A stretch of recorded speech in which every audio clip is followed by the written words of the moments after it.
Corona পরিস্থিতির মোকাবিলা করতে গিয়ে আর্থিক প্যাকেজের নামে এবার বেসরকারীকরণের পথে হাঁটতে চলেছে নরেন্দ্র মোদীর সরকার। পঞ্চম দফায় সাংবাদিক বৈঠক করে এদিন অর্থমন্ত্রী নির্মলা সীতারামন বলেন, নতুন আত্মনির্ভর ভারত দাঁড়িয়ে থাকবে পাবলিক সেক্টর এন্টারপ্রাইজ পলিসির ওপর। স্ট্র্যাটেজিক সেক্টর ও সরকারি ক্ষেত্রে ও প্রাইভেট সেক্টরকে স্বাগত জানানো হবে। আর নির্মলার এই ঘোষণার পরেই সরব হয়ে ওঠে বিরোধীরা। তাদের অভিযোগ, পরিস্থিতির সুযোগ নিয়ে সরকারি ক্ষেত্রগুলিকে বেসরকারি হাতে তুলে দেওয়ার চেষ্টা চালাচ্ছে কেন্দ্রীয় সরকার। এদিন কেন্দ্রীয় অর্থমন্ত্রী আরও বলেন, রাজ্যগুলিকে ইতিমধ্যেই 11,000 কোটি টাকার বেশি দেওয়া হয়েছে। স্বাস্থ্য মন্ত্রকের তরফে 4,000 কোটি টাকার বেশি দেওয়া হয়েছে। রাজ্যগুলি টানা 3 সপ্তাহ রিজার্ভ ব্যাংক থেকে ওভারড্রাফট করতে পারবে। রাজ্যগুলিকে 86% পর্যন্ত ঋণ নেওয়ায় ছাড় দেওয়া হয়েছে। জিডিপির নিরিখে 3% পরিবর্তে 5% ঋণ নেওয়ায় ছাড়। ফলে 4.28 লক্ষ কোটি টাকা রাজ্যগুলি বাজার থেকে ঋণ নিতে পারবে। 20 লক্ষ কোটি টাকার আর্থিক প্যাকেজ সংক্রান্ত চতুর্থ দফায় বরাদ্দ ঘোষণা করতে গিয়ে শনিবার বেসরকারীকরণকেই পাখির চোখ করেছিলেন কেন্দ্রীয় অর্থমন্ত্রী নির্মলা সীতারামন। অন্যথা হল না রবিবারও। তিনি জানিয়েছেন, কয়লা, খনিজ উত্তোলন, বিদ্যুৎ এবং বিমানবন্দরের মতো ক্ষেত্রে সংস্কার হতে চলেছে। এই সমস্ত ক্ষেত্রে বেসরকারি পুঁজির দরজা খুলে দেওয়া হচ্ছে।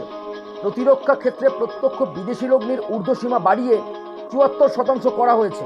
কেন্দ্রের দ্বিতীয় দফায় ক্ষমতা দখলের পরে ধাপে ধাপে বহু ক্ষেত্রে বেসরকারীকরণ প্রক্রিয়া শুরু হয়ে গিয়েছিল। ব্যাংকিং ক্ষেত্রে রাষ্ট্রায়ত্ত সংস্থাগুলির সংযুক্তিকরণ, petroleum shipping corporation, container corporation সহ রত্ন সংস্থাগুলির সরকারি অংশীদারিত্ব কমিয়ে ফেলা তার অন্যতম অঙ্গ ছিল। কয়লা, খনিজ উত্তোলন, প্রতিরক্ষা, বিদ্যুতের মতো ক্ষেত্রে সংস্কার নিয়ে আলোচনা চলছিল। চলতি করোনা সংকটের সুযোগে সেই কাজটাই যেন সেরে ফেললেন নির্মলা সীতারামন।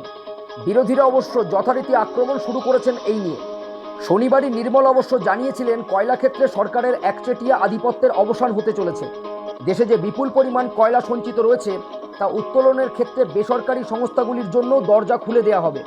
নতুন 500 কয়লা ব্লকে উত্তোলনের ভার বেসরকারি সংস্থার হাতে তুলে দেওয়া হবে।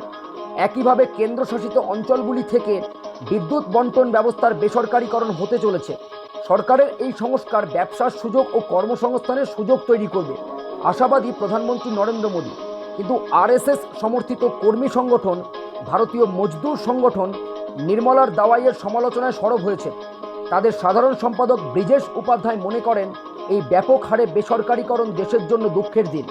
এসকে অ্যাডভাইজার্স সংস্থার ম্যানেজিং ডিরেক্টর তথা ব্রিটানিয়া ইন্ডাস্ট্রিজের প্রাক্তন ম্যানেজিং ডিরেক্টর ও সিইও সুনীল কুমার আলোক বলেন, সরকারের বেসরকারীকরণের নীতি ঘোষণার জন্য কোভিড-19 মুহূর্তের কোনো বিশেষ প্রয়োজন ছিল না।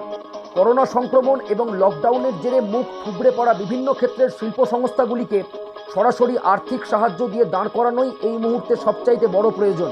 কিন্তু কেন্দ্রীয় সরকার সে বিষয়ে উদাসীন। তা নিয়ে দামানিয়া এয়ারওয়েজের প্রতিষ্ঠাতা পারভেজ দামানিয়া বলেন, লকডাউন আগামীকাল থেকে উঠে গেলেও বিমান সংস্থাগুলি একসঙ্গে তাদের সমস্ত উড়ান চালু করতে পারবে না।